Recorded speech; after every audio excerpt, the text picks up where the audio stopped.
Pawan Kalyan professor Nageswararao press క్లబ్లో మాట్లాడిన తర్వాత విశ్లేషణ నాగేశ్వరరావు చేసిండు, దాని మీద కౌంటర్ వచ్చింది పవన్ కళ్యాణ్ నుంచి. తర్వాత ప్రెస్ క్లబ్లో ఉన్నటువంటి వాళ్ళు మోస్ట్ సీనియర్ జర్నలిస్టు విశ్లేషకులు వాళ్ళు మాట్లాడిన తీరు, ఆ తర్వాత పవన్ కళ్యాణ్ సభకు అనుమతి దొరకకపోవడం, ఆయన ప్రెస్ మీట్ పెట్టుడు, ఇవన్నీ ఒక ఎపిసోడ్గా నడుస్తున్నాయి, మనకు తెలుసు.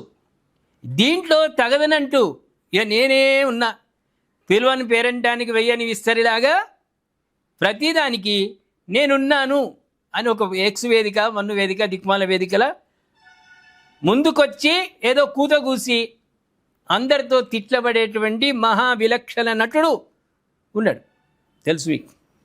అదే కరెక్ట్, మీరు అన్న పేరే వాస్తవం.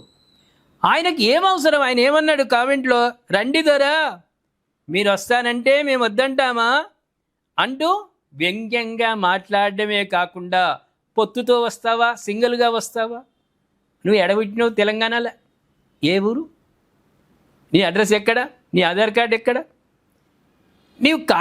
నువ్వు ఎక్కడ చెన్నైలో పుట్టినావా, లేకుంటే బెంగళూరులో పుట్టినావా, నువ్వు ఎక్కడ కేరళలో పుట్టినావా, ఎడ పుట్టినావు నీ ఎవరికి తెలియదు.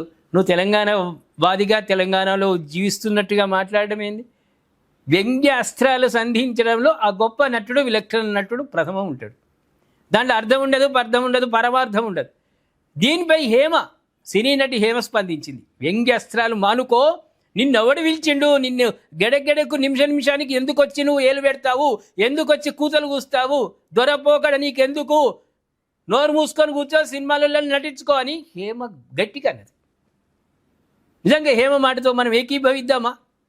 పవన్ కళ్యాణ్ ఆ విధంగా మాట్లాడడంలో వ్యంగ్యం అంటే వ్యంగ్యం కనిపిస్తూ ఉన్నా, నీకేం అవసరం? విలక్షణ నటుడా, నీకేం అవసరం? చప్పుడేకో కూర్చోవయ్యా. దయచేసి హేమ మాటలను ఏకీభవిస్తారా, ఏకీభవించారా కామెంట్ రూపంలో తెలియజేయండి. సబ్స్క్రైబ్ చేసుకోండి, షేర్ చేయండి.